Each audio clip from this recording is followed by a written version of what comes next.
이 시간 서로 함께 잠깐 같이 인사를 좀 나누면 좋겠습니다. 네, 만나서 반갑습니다.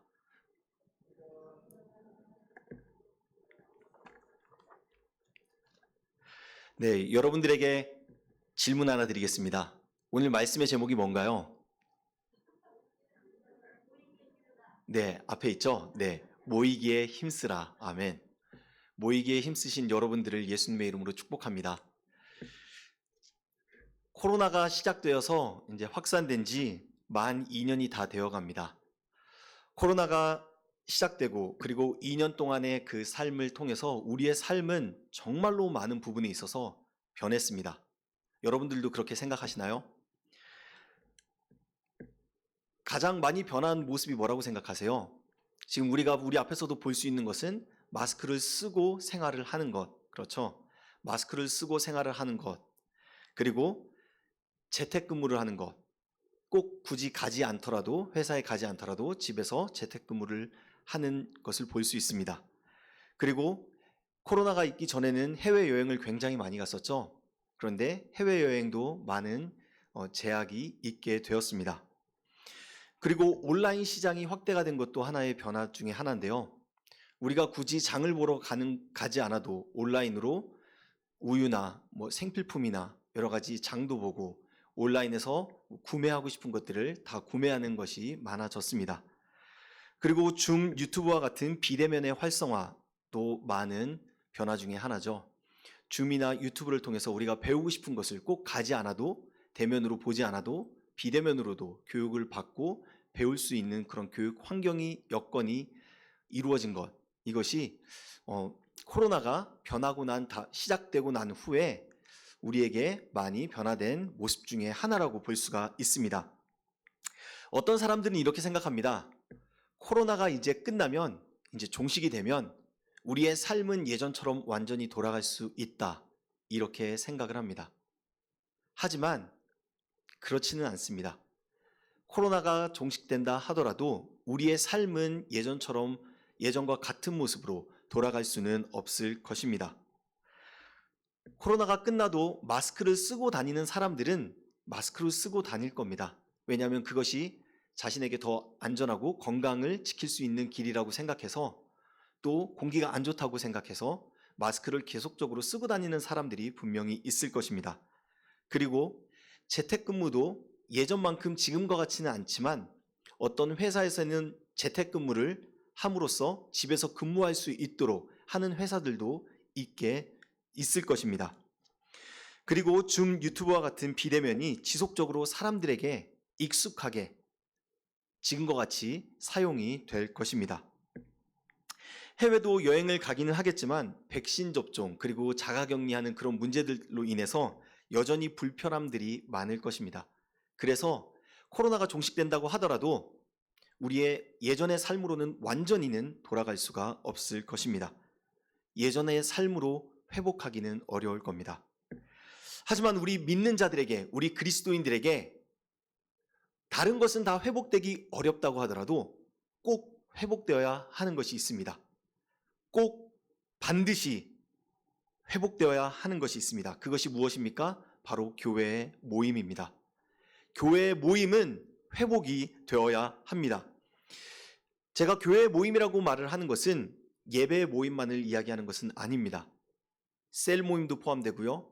교회의 여러 가지 사역적인 측면에 있어서의 모임도 포함이 됩니다. 사랑의 교제를 나누는 모임도 포함이 됩니다. 이런 예배의 모임, 셀 모임, 교회 사역의 모임, 사랑의 교제의 모임, 이런 것들이 회복이 되고 다시 일어나야 합니다. 약 2년 동안 코로나 팬데믹으로 인해서 교회의 활동과 대면 예배가 거의 단절이 되어 있는 상태입니다. 예배도 비대면으로 드리고 셀 모임도 비대면으로 드리는 교회들이 많이 있습니다. 그리고 어떤 경우에는 성경 공부도 그렇고 신방도 비대면으로 하는 경우가 있습니다.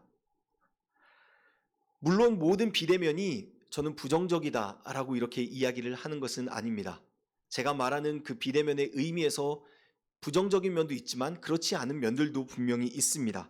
긍정적인 면들도 있습니다.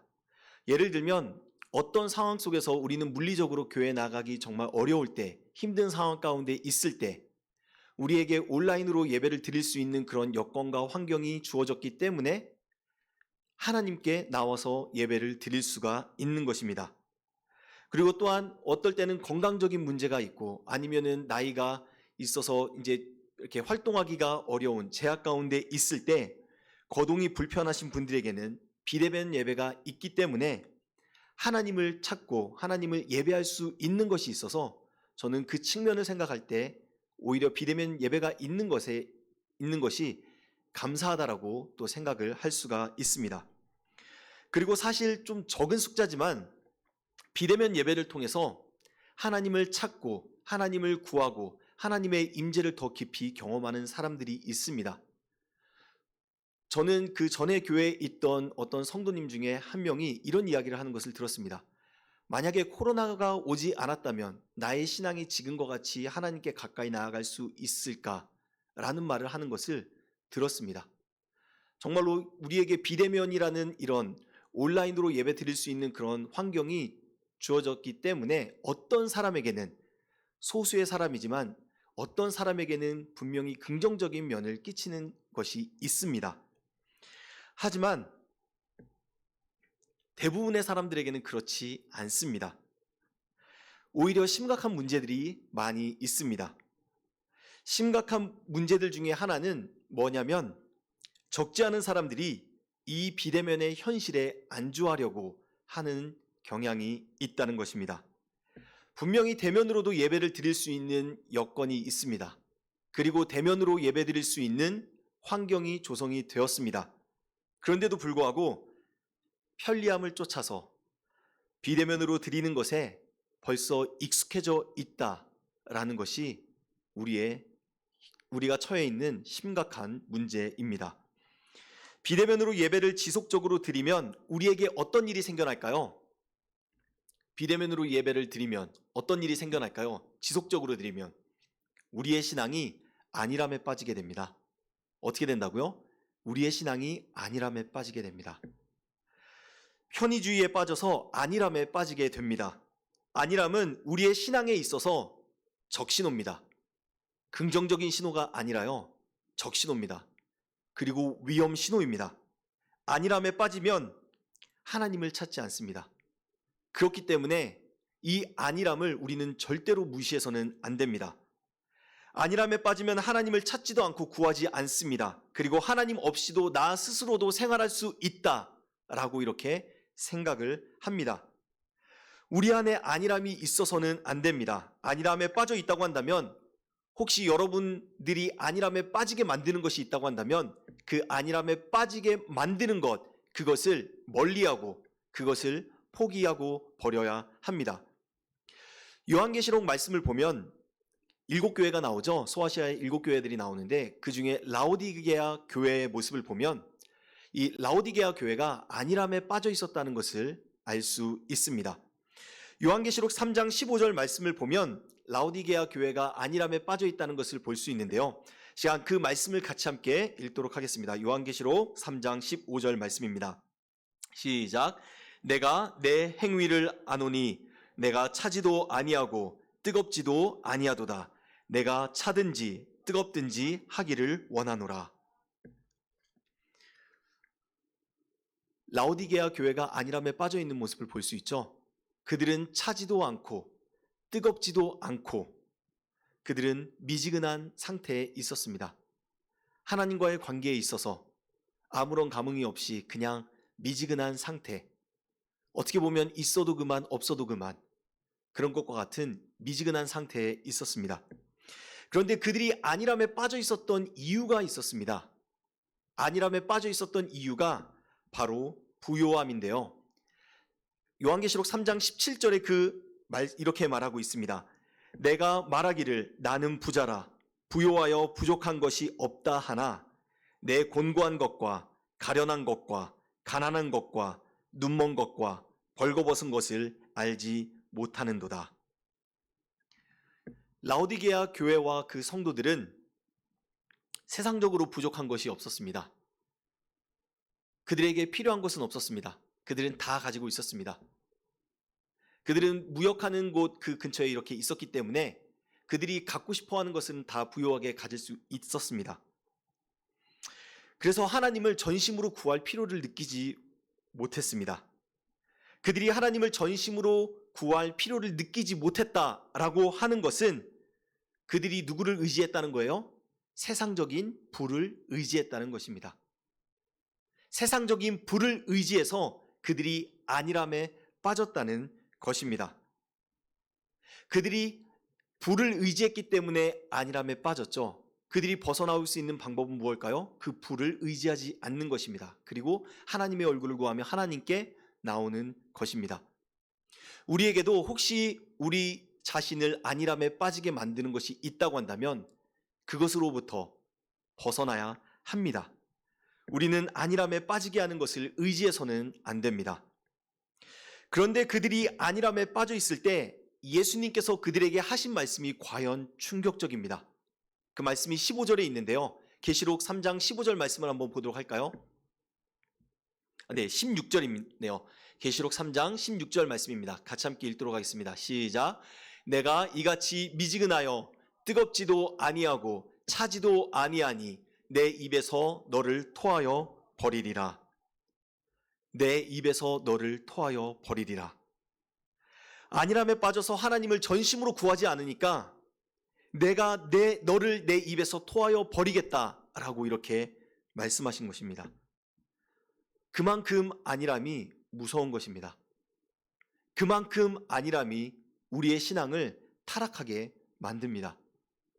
혹시 우리 안에 안일함이 있다고 한다면 우리는 이것이 우리에게 신앙적으로 주는 적신호라는 의미를 기억하면서 하나님을 전심으로 구해야 합니다. 우리의 신앙에 있어서 안일함처럼 무서운 것이 없습니다. 사실 우리가 안일함에 빠져 있으면 내 자신을 어떻게 생각하냐면요. 나는 잘하고 있다. 나는 신앙생활을 잘하고 있다. 라고 이렇게 생각을 합니다. 왜냐하면 그러니까 나에게 아무런 문제가 없잖아. 내가 생활하고 있는데 큰 어려움이 없잖아. 하나님이 나를 복 주시는 거야. 라고 이렇게 생각할 수 있다는 것입니다. 하지만 우리의 영의 눈을 열어보면 어떨까요? 그렇지 않다는 것이죠. 하나님은 그렇게 생각하지 않는다는 겁니다. 분명히 라우디게아 교회의 성도들은 자신들에게 부요함이 있고 그 부요함이 하나님으로부터 온 축복이라고 생각을 했을 겁니다. 그리고 그들에게 아무런 어려움이 없기 때문에 그들은 하나님을 잘 믿고 섬기고 있다고 생각했을 것입니다. 하지만 예수님은 말씀을 통해서 오늘 요한계시록 말씀을 통해서 뭐라고 말씀하시나요? 내가 너를 토하여 버리겠다.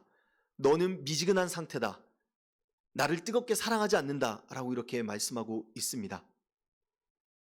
우리의 생각과 하나님의 생각이 다를 수 있다는 겁니다. 우리가 안일함에 빠져 있다고 한다면 한번 냉철하게 우리의 신앙을 한번 진단해 볼 필요가 있다는 것입니다. 그렇다면 오늘날 우리를 안일함에 빠지게 하는 것은 무엇들이 있을까요? 안일함에 빠지게 만드는 것이 여러 가지가 있을 수가 있습니다. 오늘 본문의 말씀, 라오디게아 교회의 모습처럼 부요함이 있을 수 있고요. 권력이 될 수도 있고, 그리고 넓은 인간 관계가 또 될 수도 있습니다. 그리고 지식이 될 수 있습니다. 하지만 코로나 이후로 우리를 안일함에 빠지게 만드는 것을 하나를 예를 들라고 한다면 바로 비대면 예배가 아닐까 싶습니다. 비대면 예배는 어떤 측면에서는 아까도 설명했듯이 분명히 필요합니다. 우리에게 긍정적인 면을 주기도 합니다. 하지만 어떤 측면에서는 우리의 신앙을 안일함에 빠지게 만듭니다. 하나님 앞에 올바른 모습으로 예배를 드리고 있지 않는데 나는 매번 비대면 예배를 드리니까 나는 신앙생활을 잘 하고 있어. 나는 전심으로 나는 신앙생활을 잘 하고 예배를 잘 드리고 있어. 라고 이렇게 생각하게 만든다는 것입니다. 그리고 안일함은 하나님을 전심으로 찾는데 방해하게 만듭니다. 할 수 있다면 우리는 우리 자신을 안일함에 빠지게 만드는 이 비대면의 상황에서 어떻게 해야 합니까? 벗어나야 합니다. 대면의 예배를 구하기를 힘써야 합니다. 그런 면에 있어서 오늘 이 자리에 나온 여러분들은 이기고 나온 것입니다. 그리고 대면 예배를 나온 여러분들은 최소한 안일함에 빠지지 않기 위해 힘쓰도록 몸부림치는 여러분들입니다. 그런 여러분들을 예수님의 이름으로 축복합니다. 하지만 여기에 또 다른 문제가 하나 있습니다. 또 다른 문제는 뭐냐면요. 이제 위드 코로나라고 하잖아요. 위드 코로나 해갖고 코로나와 같이 함께 이제 생활을 해야 된다라고 이렇게 이야기를 합니다. 그래서 대면 예배로 이제 나올 수 있는 상황이 되었습니다. 그렇죠? 그런데 이제는 모이기를 원하지 않는다는 겁니다. 예전에는 나오고 싶어도 나오지를 못했지만, 그래서 비대면으로 예배드리는 것 자체를 감사했지만, 이제는 위드 코로나 해갖고 이제 나올 수 있는 상황이 됨에도 불구하고 나오기를 싫어한다는 겁니다. 모이기를 원하지 않는다는 겁니다.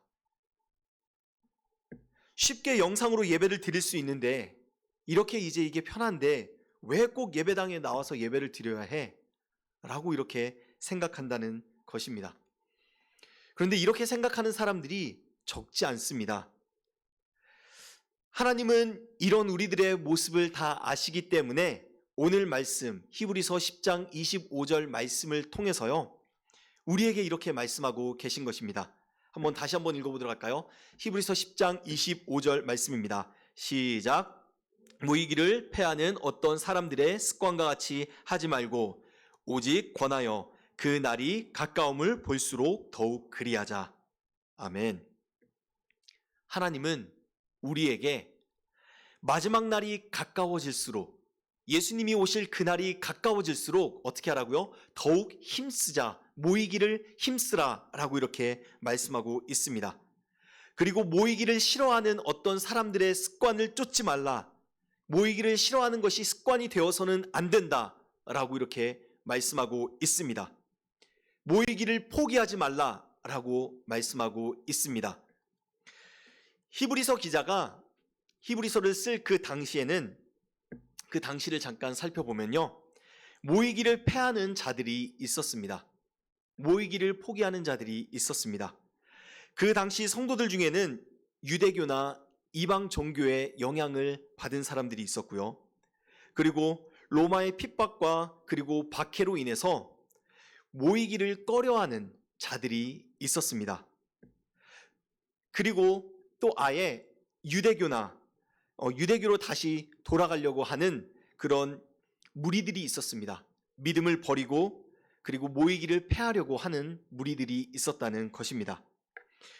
이런 상황 가운데 있던 성도들에게 히브리서 기자는 모이기를 힘쓰라 라고 이렇게 말하고 있는 것입니다. 여기에서 모이기를 패한다 라는 말이라고 되어 있죠. 빨간색으로 모이기를 패한다 라고 이렇게 표시를 해놨는데요. 모이기를 패한다라는 말은 모이기를 포기한다라는 뜻입니다. 모이기를 패한다라는 말은 모이기를 포기한다는 말입니다. 누가 포기해요? 나 자신이, 나 스스로가 모이기를 포기한다는 것입니다. 패하다라는 이 단어는 헬라어 엔카탈레이폰테스라는 단어를 번역한 건데요. 그 앞에 메라는 단어가 있습니다. 메라는 금지어가 있는데요. 메라는 금지어를 앞에 사용함으로써 메 엔카탈레이폰테스라고 해서 패하지 말라라고 이렇게 명령하고 있는 것입니다. 이 엔카탈레이폰테스의 원형은 엔카탈레이포라는 동사입니다. 이 동사의 뜻은 뒤에 남겨두다, 포기하다, 버려두다 라는 이런 뜻이 있는데요. 오늘 히브리서 10장 25절 본문에는 포기하다 라는 뜻으로 번역하는 것이 적절합니다. 실제로 NIV 영어 성경에서는 이 메 엔카탈레이폰테스라는 이 부분을 어떻게 번역했냐면요, 포기하지 말라, Let us not give up, 이렇게 번역을 했습니다. 방금 전에도 잠깐 언급을 했듯이 그 당시에, 히브리서가 쓰여질 그 당시에 성도들은 로마로부터 심한 압박과 핍박을 받았습니다. 그리고 그 박해를 두려워하고 있었습니다.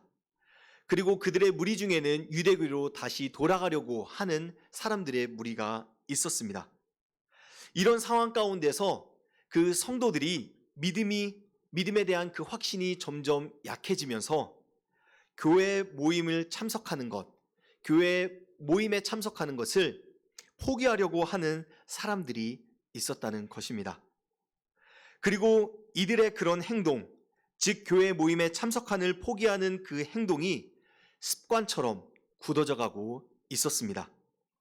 히브리서 기자는 이것이 바람직하지 못하다라고 강하게 말하고 있는 것입니다.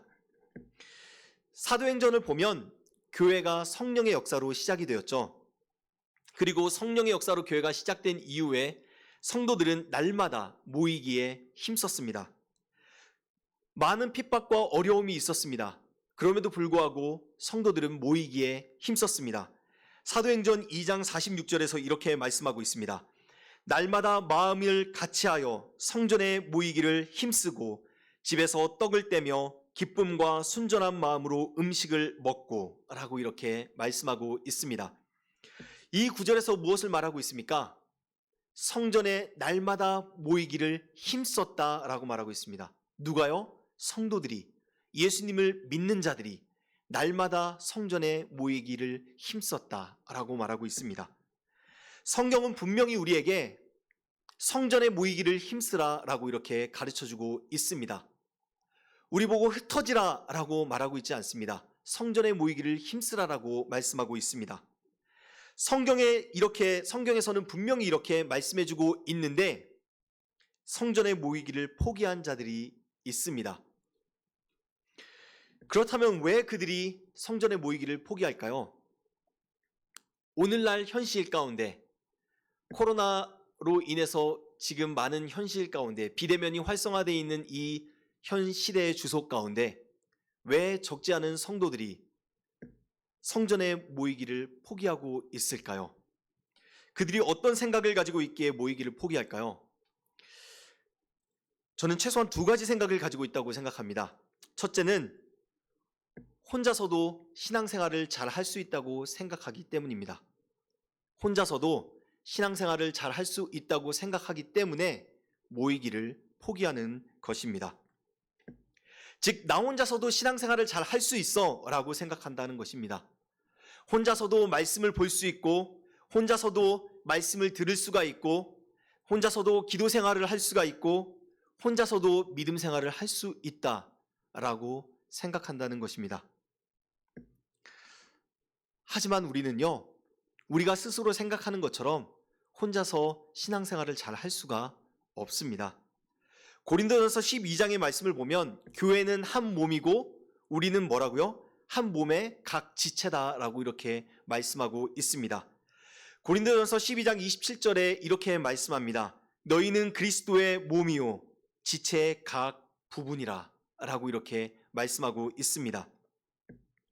즉 우리는 그리스도의 몸의 한 지체로서 서로 다 연결되어 있어야 한다는 것입니다. 떨어져 있는 게 아니라 서로 각 지체마다 하나하나 연결되어 한 몸을 이루어야 한다는 것입니다. 즉 혼자 떨어져서는 신앙생활을 할 수 없고 혼자 떨어져서는 영적인 건강을 지킬 수가 없다는 것입니다. 몸은 각 지체가 잘 연결되어 있어야 그리고 피가 잘 통해야 하죠. 서로 연결된 각자 주어진 지체가 그 기능들을 온전히 다 잘 할 때, 그럴 때 건강할 수 있고, 그리고 그럴 때 그 몸이 성장을 하게 됩니다. 그런데 몸의 한 지체가, 몸의 한 부분이 나는 이 몸에 붙어 있지 않아도 돼. 나는 이 몸이 필요 없어.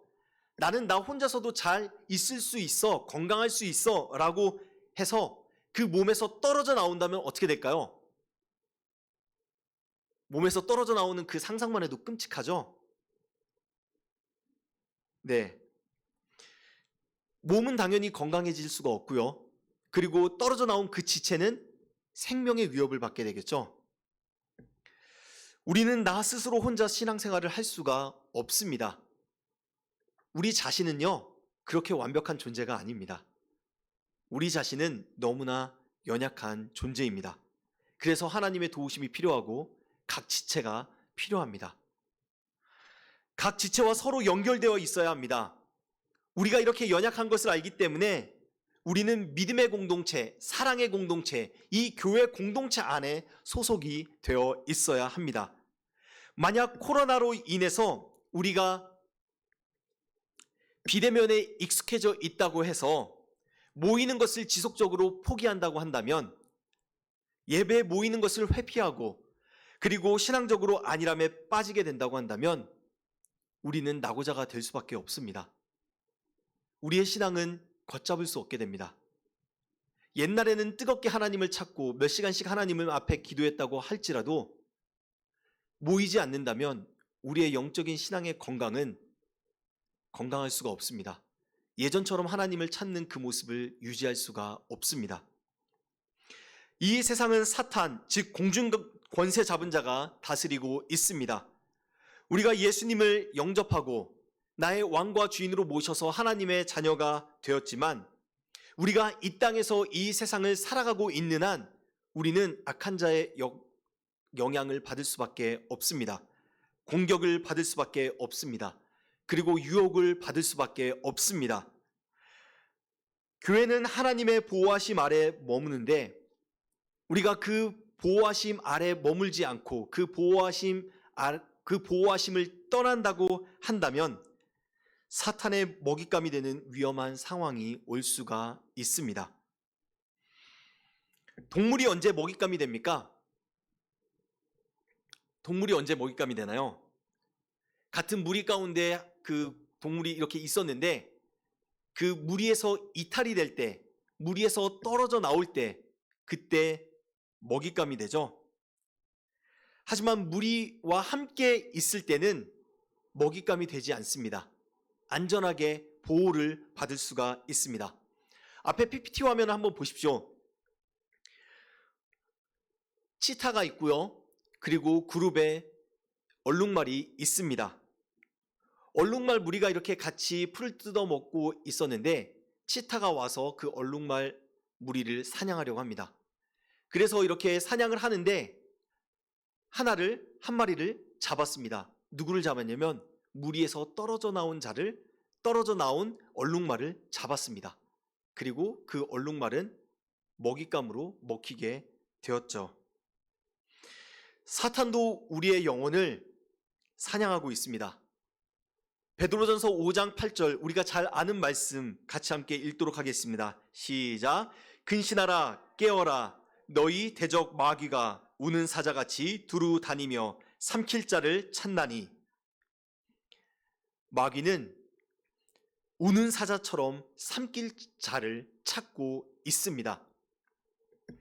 마귀는 예나 지금도 오늘도 여전히 우는 사자처럼 삼킬 자를 찾고 있습니다. 그런데 오늘 말씀에 비추어 본다면, 우리가 지금 나눈 말씀을 비추어 본다면 어떤 자가 먹잇감으로 삼키게 될까요? 어떤 자가 먹잇감이 되기 쉬울까요? 무리에서 떠나온 자, 혼자 무리에서 떨어진 자, 즉 공동체에서 떨어져 있는 자, 즉 모이기를 포기한 자가 먹잇감이 되기가 쉽습니다. 하지만 우리가 교회 공동체 안에 거하고 공동체 안에 붙어 있으면, 포도나무 가지가 포도나무에 붙어 있으면 안전하듯이, 열매를 맺을 수 있듯이, 우리가 교회 공동체 안에 거해 있으면 서로 연합하고 서로 기도하고 서로 사랑으로 격려하고 그 가운데 있으면 우리는 살아남을 수 있습니다. 그렇기 때문에 예배에 나오는 것을 가볍게 여겨서는 안 됩니다. 교회 공동체 안에 거하는 것을 가볍게 여겨서는 안 됩니다. 하나님께서는 이 교회 공동체를 그냥 주신 것이 아닙니다. 그냥 세우신 것이 아닙니다. 우리를 위해서 주신 것입니다. 사실 우리가 끝까지 믿음을 유지하고 하나님을 따라갈 수 있도록 하기 위해서, 이 세상의 어떠한 면에 있어서는 보호를 받고 하나님의 말씀을 따라 신실하게 생활할 수 있도록 하기 위해서 우리에게 교회 공동체를 허락해 주신 것입니다. 우리는 예배 나오는 것을 가볍게 여겨서는 안 됩니다. 예배와 셀 모임을 포기하고 기피하는 자는 위험한 상황 가운데 놓여 있다는 것을 우리는 기억해야 합니다. 우리 지존하신 주님 이름 앞에 같이 함께 찬양하실까요?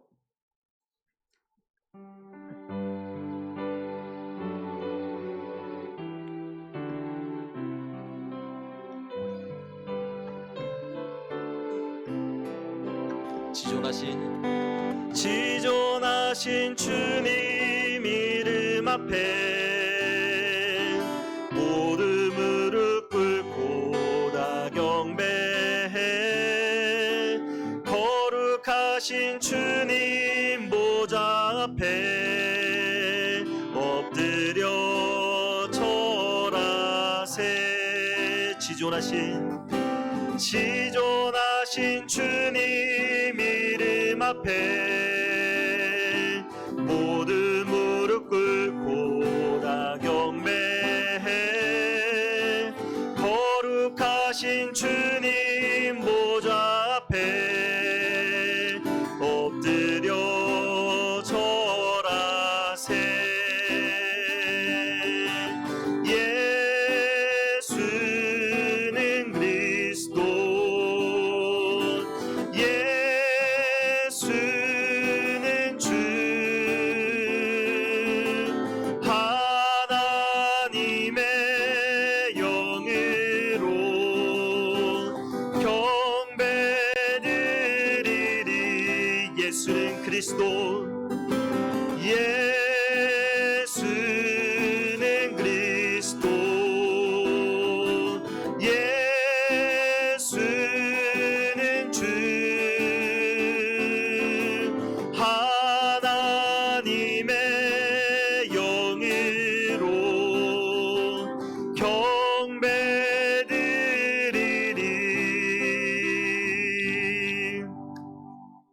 아멘.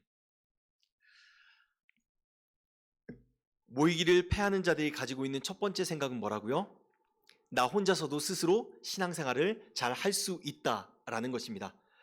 모이기를 패하는 자들이 가지고 있는 두 번째 생각은 나는 온라인 예배를 잘 드리고 있다라는 것입니다.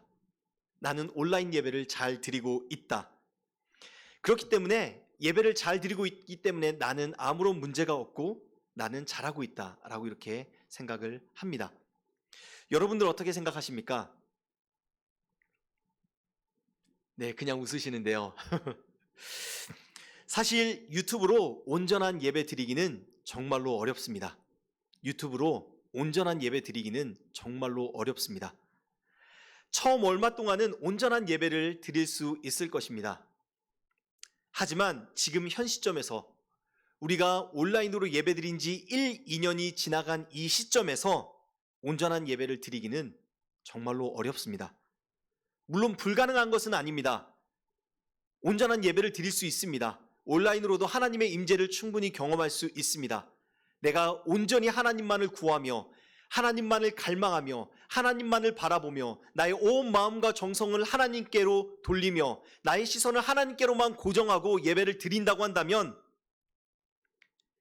우리가 대면 예배서와 같이 하나님의 임재를 경험할 수 있습니다. 하지만 그것은 우리가 대면 예배를 드릴 때 하나님의 임재를 경험하는 것보다 과장해서 약 100배 정도는 더 어렵다고 볼 수가 있습니다. 얼마가 어렵다고요? 100배. 그만큼 어렵다는 것이죠. 유튜브로 온전한 예배 드리기가 어렵다고 말하는 이유가 있습니다. 그냥 말씀드리는 것이 아닙니다. 그 이유는 우리가 유튜브로 예배를 드리면 우리가 예배자가 아니라 구경꾼이 되기가 쉽습니다. 뭐가 되기 쉽다고요? 구경꾼.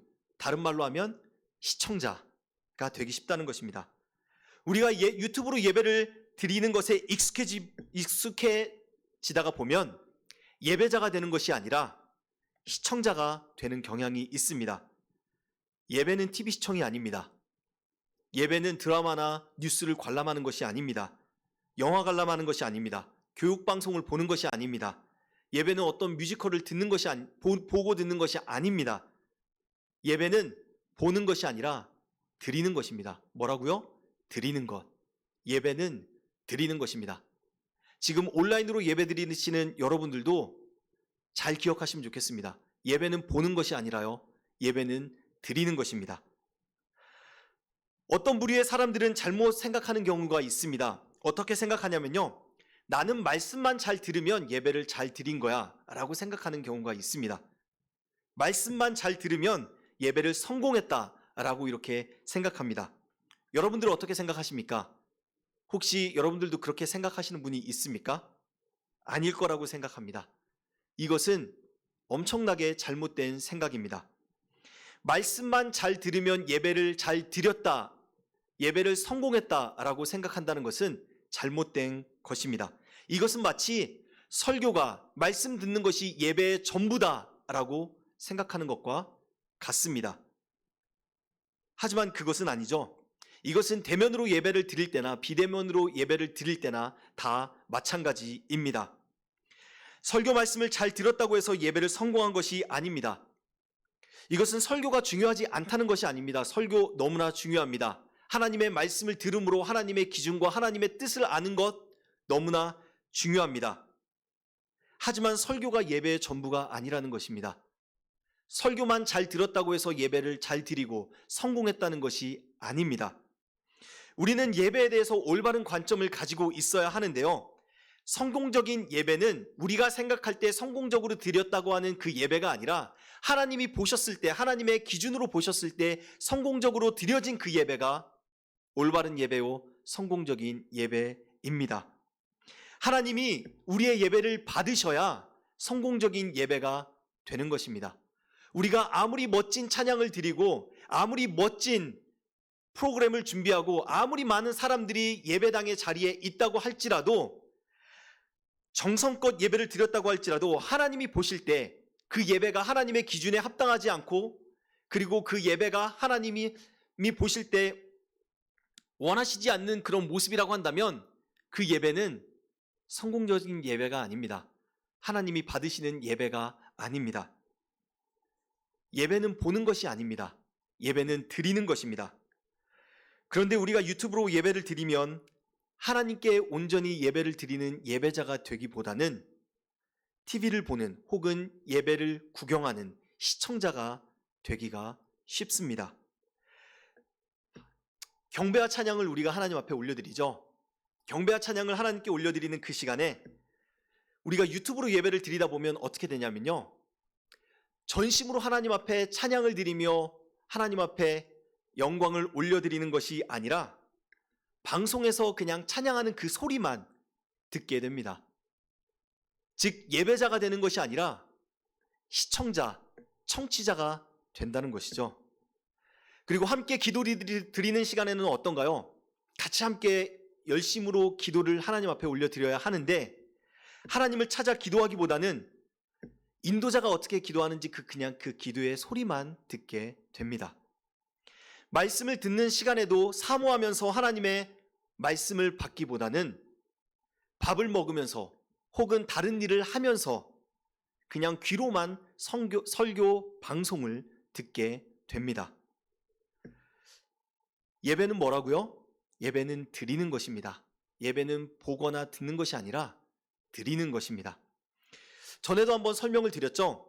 예배를 영어로 worship이라고 이렇게 이야기를 합니다. 이 worship이라는 단어는 worth라는 단어와 ship이라는 단어가 합쳐진 단어인데요. 이 worth라는 가치라는 단어, 그리고 ship, 배라고 알고 있죠. 그런데 동사로는 보내다, 운송하다 이런 뜻이 있습니다. 그래서 이 가치라는 단어와 운송하다라는 이 단어가 합쳐져서 예배는 가치 있는 것을 드리는 것이라고 말할 수가 있습니다. 그런데 예배는 누구에게 드리는 거예요? 하나님께 드리는 거죠. 그래서 예배는 가치 있는 것을 하나님께 드리는 것, 이것을 우리는 예배라고 말할 수 있습니다. 그래서 우리의 마음과 우리의 생각과 우리의 몸과 시간과 우리의 물질을 하나님께 드리는 것이 바로 예배인 것입니다. 자, 그렇다면 여러분들에게 한 가지 질문을 하겠습니다. 우리가 예배를 드릴 때 순서가 굉장히 많잖아요. 이 예배의 순서들 중에 하나님께 드리는 순서는 어떤 순서들이 있나요? 하나님께 드릴 때는 언젠가요? 네, 경배와 찬양. 그렇죠? 경배와 찬양이 있고요. 그리고 헌금을 드리는 것도 하나님께 드리는 거죠. 그래서 헌금의 예배라고 또 이렇게도 표현을 합니다.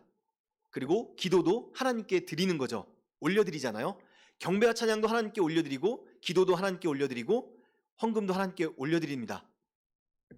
그런데 많은 사람들이 너무나 중요하다고 하는 설교, 이것은 어떤 건가요? 하나님께 드리기보다는 하나님으로부터 받는 거죠. 만약에 예배를 하나님께 드리는 것이다 라는 이런 관점에서 바라본다고 한다면 설교가 너무나 중요하지만 우리가 경배와 찬양을 너무나 준비 찬양이라고 말을 하면서까지 어떤 사람들은 그렇게 표현하는 것처럼 가볍게 여기는 것이 잘못됐다라는 것을 알 수가 있습니다. 이 측면에서 바라본다면 경배와 찬양이 우리가 생각하는 것보다 훨씬 더 중요하다라는 것을 알 수가 있습니다. 사실 우리의 예배 성공의 성패는 언제 판가름이 나냐면요, 경배와 찬양부터 판가름이 납니다. 경배와 찬양을 하나님 앞에 올려드릴 때 우리의 마음의 자세와 우리가 얼마나 전심으로 하나님 앞에 나아가느냐에 따라서 벌써 그때 판가름이 납니다. 제가 혹시 여러분들이 아실지 모르겠어요. 제가 찬양 인도를 할 때, 경배와 찬양을 인도를 할 때 특별하게 웬만하지 않는 한 어떤 이야기를 하지 않습니다. 거의 멘트나 이런 부분들을 말하지 않습니다. 그냥 어디 돌아가는 부분만 잠깐 간결하게 언급을 하지 다른 부분은 이야기하지 않습니다. 왜 그런지 아십니까? 혹시 여러분들이 하나님 앞에 찬양하는데 깊게 하나님의 임재 안에 들어갔는데 제가 한마디를 멘트를 함으로 인해서 그 임재에서 벗어날까 봐, 하나님과의 친밀한 교제 가운데 하나님의 이름을 높이고 있는데 제가 한마디 멘트를 함으로써 여러분들이 찬양하고 하나님의 임재 앞에 나아가는데 방해가 될까 봐 저는 웬만해서는 멘트를 하지 않습니다. 그리고 여러분들이 온전히 하나님 앞에 마음껏 찬양으로 자발적으로 하나님 앞에 나아가길 원하기 때문에 가급적이면 웬만해서는 제가 박수로 찬양합시다 이런 말도 하지 않습니다. 왜냐하면 하나님은 자발적인 여러분의 마음을 원하신다라고 생각을 하기 때문에 웬만해서는 그렇게 하지 않습니다. 설교 시간이 중요하지 않다는 것은 아닙니다. 하나님의 말씀을 듣는 시간 너무나 중요합니다. 하나님의 말씀을 들을 때 우리의 믿음이 자랍니다. 믿음은 들음에서 납니다. 분명합니다. 하나님의 말씀이 중요하고 하나님의 뜻을 아는 것 중요하고 우리가 말씀을 들음으로써 하나님의 뜻을 알고 어떠한 부분은 우리의 삶을 조정해야 된다는 것을 깨달음으로 우리의 삶을 조정함으로 하나님의 뜻대로 살아가는 것 너무나 중요합니다. 우리의 신앙은 삶이기 때문에 말씀을 듣고 조정하는 것 너무나 중요합니다. 하지만 예배는 드리는 것이다 라는 관점에서 본다고 한다면 경배와 찬양을 가볍게 여기는 것은 잘못된 것입니다. 경배와 찬양의 시간을 통해서 우리는 하나님이 하나님 되심을 찬양하고 높여드려야 합니다. 그리고 그분의 성품을 올려드려야 합니다. 그리고 그분의 인격을 올려드려야 하고 그분의 행하신 일들, 우리를 위해서 행하신 일들, 그리고 우리 가운데서 행하시고 계신 일들을 하나님 앞에 올려드려야 합니다. 그리고 우리 하나님을 향한 우리의 사랑을 고백을 해야 합니다. 무엇을 통해서요? 경배와 찬양을 통해서요. 이렇게 경배와 찬양이 중요한데 우리가 온라인으로 예배를 드리면 어떤가요?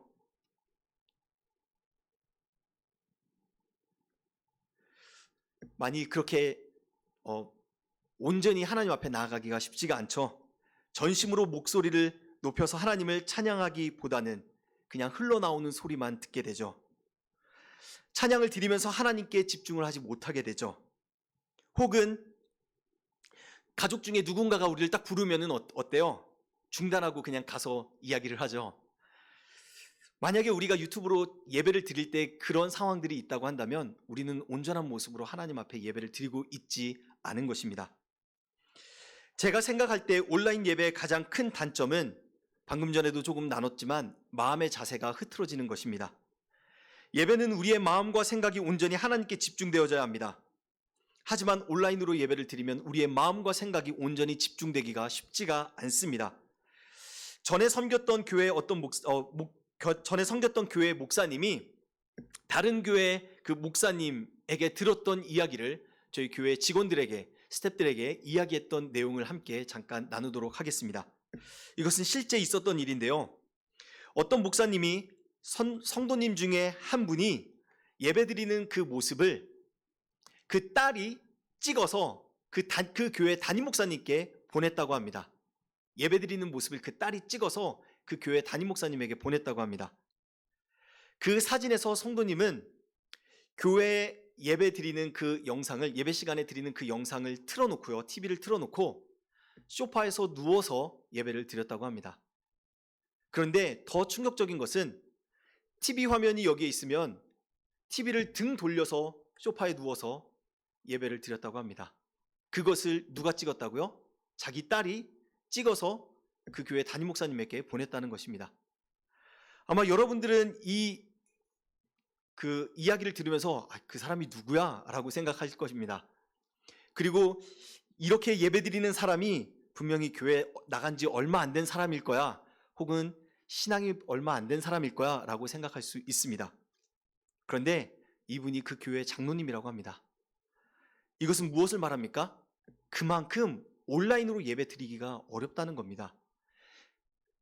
이분이 누구라는 것을 이야기하는 게 아니라 그만큼 온라인으로 예배 드리기가, 집중해서 온전히 하나님만을 바라보고 예배 드리기가 어렵다는 것입니다.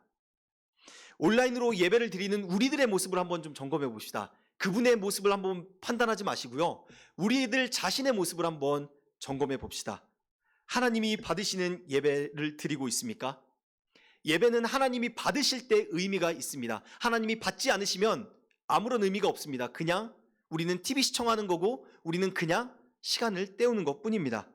하나님이 받으시는 예배를 드릴 때 그 예배 안에 하나님의 임재가 있고요, 하나님의 임재가 충만할 때 하나님이 우리의 삶 가운데 일하십니다. 우리의 삶 가운데 운행하십니다. 예배에는 하나님의 임재가 있어야 합니다. 우리가 예배 드리는 것은 하나님 앞에서, 그리고 하나님의 임재 안에서 드리는 것입니다.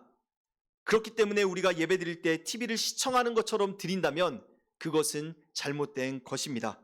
우리가 온라인으로 예배를 드린다고 하더라도 우리는 그 예배 드리는 그 장소가, 그 가정이 하나님이 함께 하시는, 임재하시는 성전이다라고 생각을 해야 하고요, 그리고 그 현장 가운데 하나님이 함께 하신다라고, 그리고 그 앞에 하나님께 경배와 찬양을 올려드린다라고 생각하고 예배를 드려야 합니다.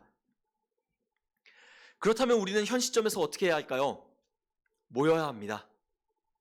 교회 공동체 안에 모여야 합니다. 거해야 합니다. 우리는 모이기를 포기하는 어떤 사람들의 습관과 같이 하지 말아야 합니다. 마지막 날이 가까울수록 더 힘써 모여야 합니다.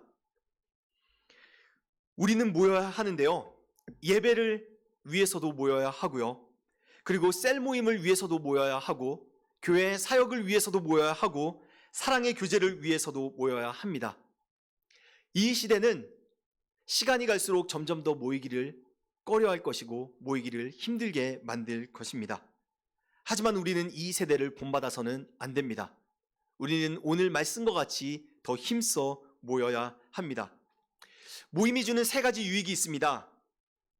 공동체 안에 거할 때 주는 유익이 있는데요, 간단하게만 나누면, 모일 때, 공동체 안에 거할 때 우리는 우리의 정체성이 뚜렷해집니다. 어떻게 된다고요? 우리의 정체성이 뚜렷해집니다. 우리는 교회에 모일 때, 성도들과 함께 할 때 그리스도인이라는 정체성이 뚜렷해지고요, 그리고 예강교회 교인이라는, 성도라는 정체성이 뚜렷해집니다. 반대로 모이지 않으면 어떻게 될까요? 우리의 정체성이 흐려지겠죠. 희미해지겠죠. 우리의 정체성이 희미해진다는 말은 우리가 이 세상을 살아갈 때 그리스도인으로서, 성도로서 살아가는 힘을 잃어간다는 것입니다. 이 세상을 살아가는 영향력을 잃어간다는 것입니다. 그리고 둘째로 모임이 주는 유익, 공동체 안에 거할 때 우리가 얻을 수 있는 유익은 뭐냐면 사랑의 교제를 나눌 수 있다는 것입니다. 모이지 않으면 사랑의 교제를 나눌 수가 없죠. 모일 때 사랑의 교제를 나눌 수가 있습니다. 우리가 신앙생활하는 데 있어서 사랑의 교제는 너무나 중요합니다. 하나님은 우리가 혼자 신앙생활을 할 수 없는 것을 아셨기 때문에 우리에게 교회를 허락하여 주셨고, 각 지체들, 우리를 서로 협력하고 사랑으로 거할 수 있는 지체들을 허락해 주셨습니다. 우리가 하나님을 잘 따라가기 위해서는 각 지체들과 함께 교제하는 것이 너무나 중요합니다. 하지만 코로나로 인해서 약 2년 동안 어떻게 됐죠? 성도들과 함께 사랑의 교제를 나누는 그 교제가 단절이 됐죠. 너무나 안타까운 현실이 됐죠. 이 사랑의 교제는 그냥 간단하게 대화를 나누는 것만을 의미하지 않습니다. 이것은 서로를 위한 기도를 의미하고요, 그리고 서로를 위한 위로를 의미하고, 서로를 위한 권면을 의미하고요, 서로를 위한 사랑을 의미합니다. 사랑의 교제가 단절이 되면 권면과 위로와 삶을 나누는 것, 이러한 모든 것들이 다 없어집니다. 그렇기 때문에 우리는 더 모이기에 힘써야 합니다. 모일 때 사랑의 교제가 있고 권면이 있고 위로가 있습니다. 그리고 세 번째로, 모일 때, 공동체 안에 거할 때 주는 유익은 다른 지체와 함께 있기 때문에 쓰러지지 않고 다시 일어설 수 있습니다. 다른 지체와 함께 있기 때문에 쓰러지지 않고 일어설 수 있습니다. 전도서 4장 10절에서 12절 말씀을 같이 함께 읽어볼까요? 자, 전도서 4장 10절 말씀에서 12절 말씀입니다. 같이 함께 읽겠습니다. 시작. 혹시 그들이 넘어지면 하나가 그 동물을 붙들어 일으키려니와 홀로 있어 넘어지고 붙들어 일으킬 자가 없는 자에게는 화가 있으리라. 또 두 사람이 함께 누우면 따뜻하거니와 한 사람이면 어찌 따뜻하랴. 한 사람이면 패하겠거니와 두 사람이면 맞설 수 있나니 세 겹줄은 쉽게 끊어지지 아니하리라. 아멘. 우리는 믿음의 공동체 안에 거할 때 쉽게 쓰러지지 않습니다. 우리는 믿음의 공동체 안에 거하고 함께할 때 유혹에 넘어가지 않습니다. 믿음을 지킬 수가 있습니다. 사단은 우리를 쓰러뜨리기 위해서 매일매일 순간순간 우리를 영적으로 주의 환경을 통해서 공격할 것입니다. 하지만 우리가 공동체 안에 거하고 사랑의 교제를 함께 나누고 믿음 가운데 나아간다면 우리는 절대 쓰러지지 않을 것입니다. 우리가 이러한 공격 가운데서 보호를 받고 승리하기 위해서는 교회 중심으로 모여야 합니다. 성도는 영적인 싸움을 하면서 천국으로 향하여 달려가는 하나님의 군사입니다. 그런데 우리는 개별적으로 이 싸움을 하라고 하지 않았습니다. 개별적으로 우리가 영적인 싸움을 해서 승리하기가 쉽지가 않습니다. 그래서 하나님이 이 사실을 아셨기 때문에 우리에게 교회 공동체, 믿음의 공동체, 사랑의 공동체, 영적인 공동체 교회를 허락해 주신 것입니다. 그리고 모이라고 하신 겁니다. 구약시대에 이스라엘 백성들이 가나안 땅을 들어가죠. 가나안 땅을 들어가는데 개별적으로 가나안 땅에 들어가라고 하나님이 말씀하지 않으셨습니다. 어떻게 했나요? 회막을 중심으로, 즉 하나님의 임재를 상징하는 성전을 중심으로 모이고 가나안 땅을 향해 들어가라고 했습니다. 이것처럼 우리 성도들은 하나님의 임재의 상징인 성전을 중심으로 모이고 교회를 중심으로 모이고 살아가야 합니다. 교회의 각 지체인 우리는 모여야 합니다. 모여야만 살 수가 있습니다. 그리고 우리가 모였다고 이제 모이기로 결단했다라고 여러분들이 결단했다고 하신다면요, 이제는 그 다음 단계가 있는데 우리 주위에 있는 다른 지체들을 한번 좀 돌아봐야 합니다. 어떤 지체들을 돌아봐야 할까요? 모이기를 포기한 자들, 모이기를 힘겨워하는 자들, 그들을 돌아봐야 합니다. 그들도 우리 한 몸의 지체들입니다. 그 지체들이 우리의 몸에서 자꾸 떨어져 나가려고 하고 끊어지려고 하는데 끊어지지 않게 그들을 붙잡고 권면하고 다시 우리 몸에 잘 붙어서 건강을 얻고 새 힘을 얻고 생명을 가질 수 있도록 우리는 그들을 돌아봐야 합니다. 오늘 말씀을 통해서 우리는 모이기에 힘써야 된다는 것을 살펴봤습니다. 모이는 것이 정말 힘들죠? 그런데 모이는 것은 너무나 중요합니다. 사단은 시대가 갈수록 점점 우리를 흩어지게 만들 겁니다. 우리를 모이지 못하게 하고 유혹하게 하고, 그리고 포스트 코로나 시대다라고 해서 모이지 않는 것이 어떻게 보면 당연하다, 이것이 합리적이다라고 생각하게 만들 겁니다. 하지만 성경의 말씀은 뭐라고 말하고 있나요? 우리에게 모이기를 패하지 말라라고 말씀하고 있습니다. 모이라고 말씀하고 있습니다. 모이기를 힘쓰라고 말하고 있습니다. 모이기를 패하는 어떤 사람들의 습관과 같이 하지 말고 오직 권하여 그날이 가까움을 볼수록 더욱 그리하자라고 말씀하고 있습니다. 우리 모이기를 힘쓰는 예강의 공동체가 되기를 예수님의 이름으로 축복합니다. 시간 예수의 피값으로 세우신 교회 찬양하시고 그 다음에 같이 함께 기도하는 시간을 갖도록 하겠습니다.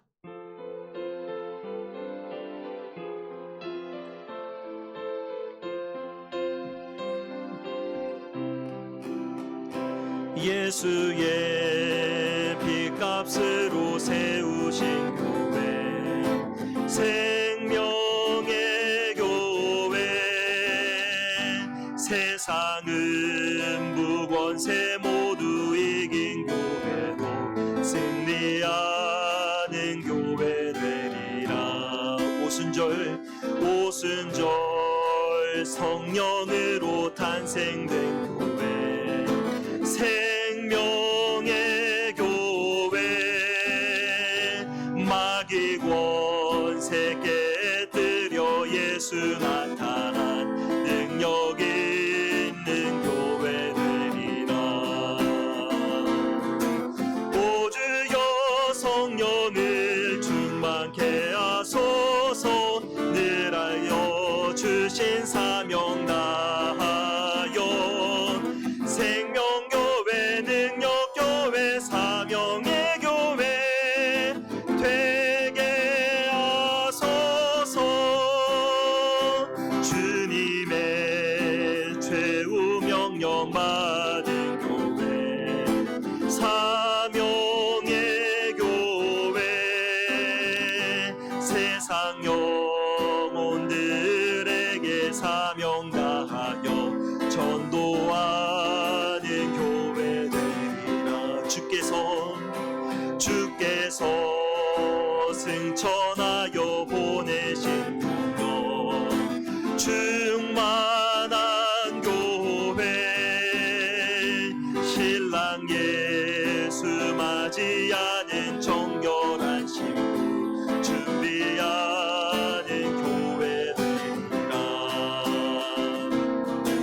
오 주여 성령을 충만케 하소서. 늘 깨어 주신 사명 다하여 생명교